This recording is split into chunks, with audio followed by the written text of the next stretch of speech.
Sarah Baartman, surnommée la Vénus Hottentote, est l'un des symboles les plus tragiques de l'exploitation raciale et coloniale. Cette femme, originaire d'Afrique du Sud, a été exhibée comme une curiosité en Europe au début du 19e siècle. Tellement réputé le cul des Africains qu'ils en ont même exposé au musée du Fion à Paris.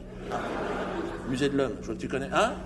Ce que vous allez entendre est une histoire déchirante, mais malheureusement nécessaire. Née en 1789, Sarah Baartman, issue du peuple des Khoikhoi, est emmenée en Angleterre avec la promesse de richesse et de gloire. Mais dès son arrivée, elle est transformée en spectacle. Son corps et surtout ses hanches proéminentes attirent toutes les foules. Elle est traitée comme un objet, forcée de se produire dans des foires, tandis que des scientifiques utilisent son physique pour justifier des théories racistes. Après sa mort en 1815, son corps est encore profané. Son squelette, son cerveau, ses organes sont exposés au musée de l'homme à Paris, et cela pendant plus de 150 ans. Il s'agit de la Vénus Hottentote, morte en 1816. Eh bien, sa dépouille mortelle vient d'être rendue officiellement à l'Afrique du Sud. Sarah n'était plus une personne pour ces hommes, mais une preuve de leur pseudo-supériorité. Ce n'est qu'en 2002 que ses restes sont restitués en Afrique du Sud par la demande de Nelson Mandela en 1994 et qu'elle est enfin enterrée dignement près de sa terre natale. Son histoire est un rappel brutal des atrocités racistes et coloniales. Sarah Baartman n'est pas qu'un symbole de souffrance. Elle est un rappel puissant de la nécessité de se battre pour l'humanité et contre le racisme encore présent aujourd'hui. Partageons son histoire et ne l'oublions jamais.